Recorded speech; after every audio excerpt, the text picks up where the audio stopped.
दो पढ़े तो एक दूसरे के सानिध्य से अपने को बचत हो जाती है। कई तरह के भय से, बिनु अवसर भयते राजोई, ब्रह्मचर्य अब कैसे रहा जा सकता? बिनु अवसर और भयते राजोई। अवसर नहीं है और भय है तो हमारा जीवन पवित्र कट सकता है, और अगर अवसर हो जाए, भय खत्म हो जाए तो फिर भ्रष्ट हो जाएगा। कलिकाल है, बहुत मलिनता है। आजकल इसको मनोरंजन माना जाता है, धर्म भ्रष्टता नहीं मानी जाती। व्यभिचार को आजकल मनोरंजन माना जाता है, उसको धर्म भ्रष्टता नहीं मानी जाती। तो फिर ब्रह्मचर्य रहना, ये सब बहुत कठिन बातें हैं।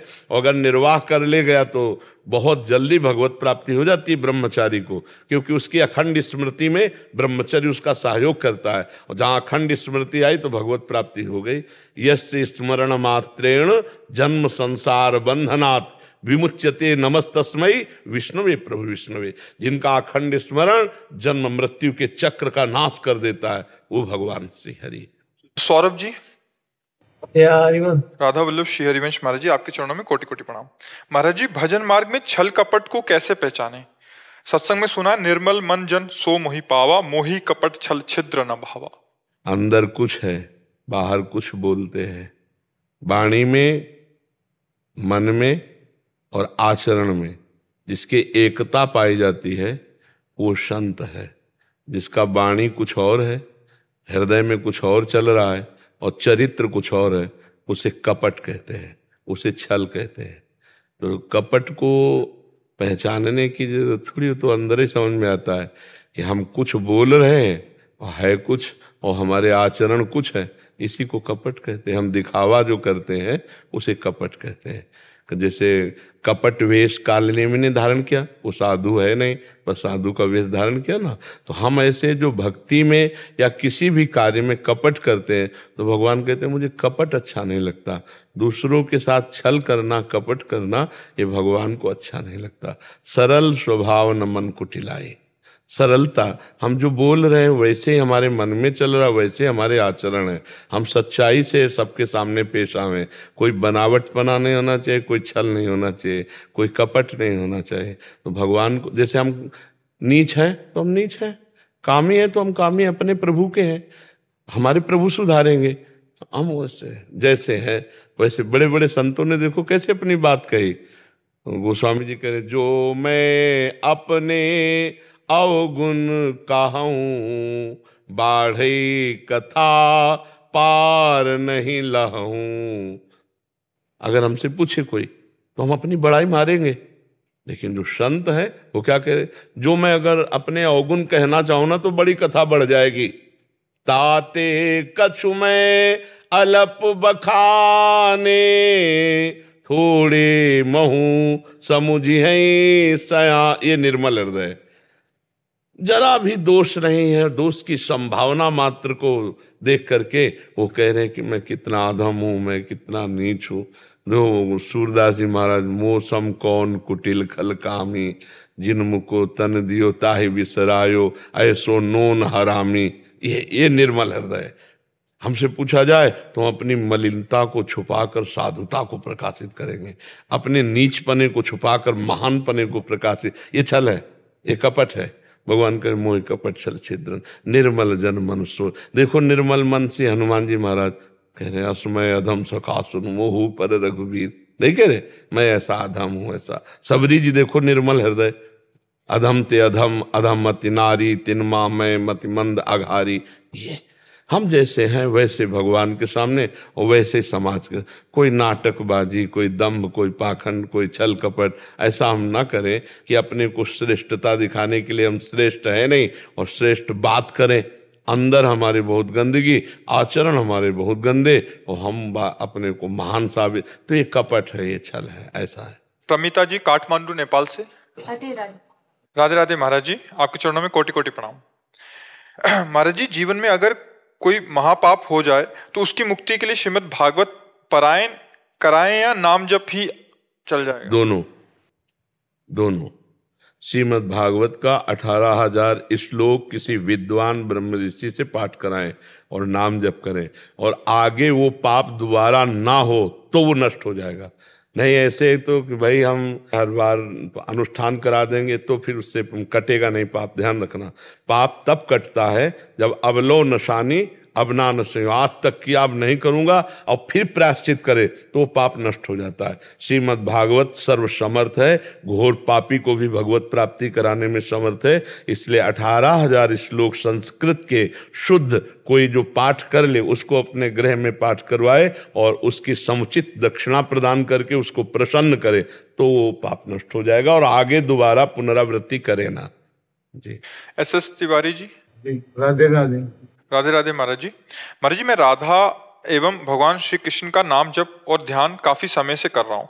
महाराज जी, कृपया माँ राधा जी की कृपा प्राप्त करने के लिए और मुझे क्या करना पड़ेगा? लाल रंगीलो गाइए ताते प्रीति रंगीली पाइए। जिस पर श्री कृष्ण कृपाल होते हैं उसे राधा चरणारविंद की प्रीति देते हैं। तो श्री कृष्ण नाम जप करो, श्री कृष्ण की लीला कथा सुनाओ और श्री कृष्ण से मांगो कि आप अपने हृदय के प्रेम मूर्तिमान श्री राधा किशोरी के चरणों का प्रेम दो, तो वो प्रदान कर देंगे। बिना श्री कृष्ण कृपा के कोई राधा चरणारविंद की प्रीति या राधा नाम की प्रीति नहीं प्राप्त कर पाता है। लाल रंगीलो गाइए ताते प्रीति रंगीली पाइए। श्री कृष्ण का हृदय जो आह्लाद में है वही जब रूप धारण किया तो श्री राधा किशोरी हुआ।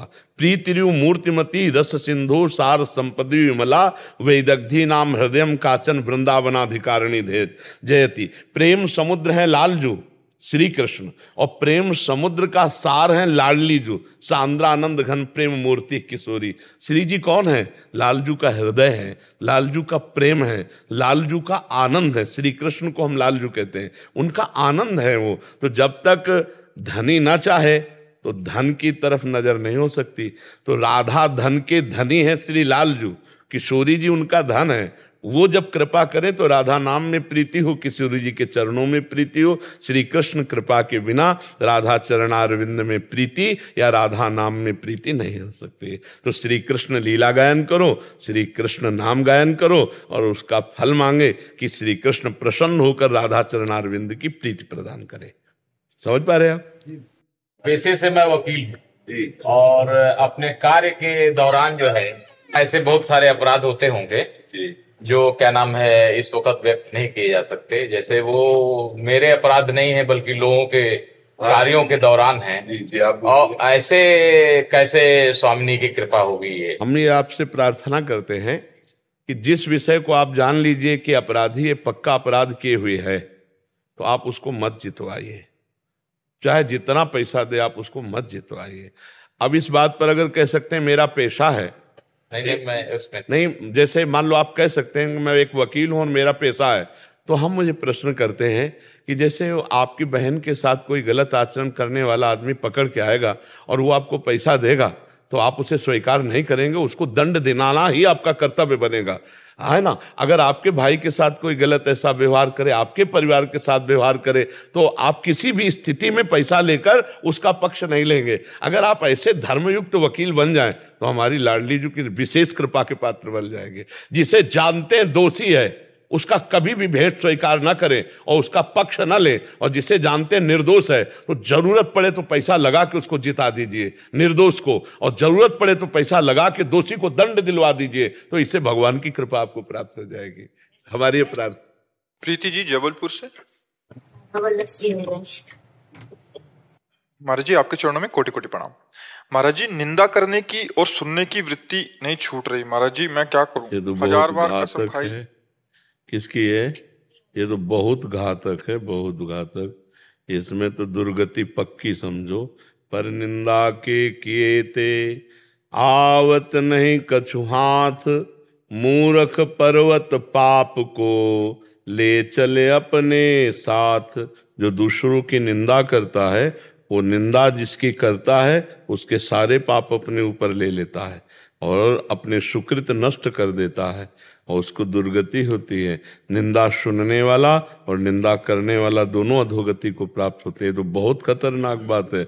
और कहीं भक्तन निंदा तो अति बुरी भूल करे, जिनको किए सुकृत सब जन्म के क्षण में डारे खोए। किसी महापुरुष संत की निंदा बन गई तो एक क्षण में सारे जन्मों के पुण्य नष्ट हो जाएंगे। इसको तो बिल्कुल छोड़ो।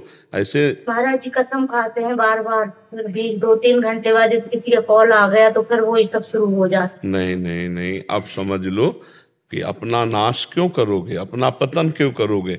हमें पता हो कि इस भोजन में जहर है तो हम खा सकते हैं क्या? नहीं खाएंगे ना। ऐसे हमें पता है ये बात जहरीली है, हमारे पुण्य नष्ट कर देगी, तो ऐसे कैसे हो जाता है? ऐसे नहीं, बिल्कुल नहीं। इसमें आपका प्रमाद भाव है।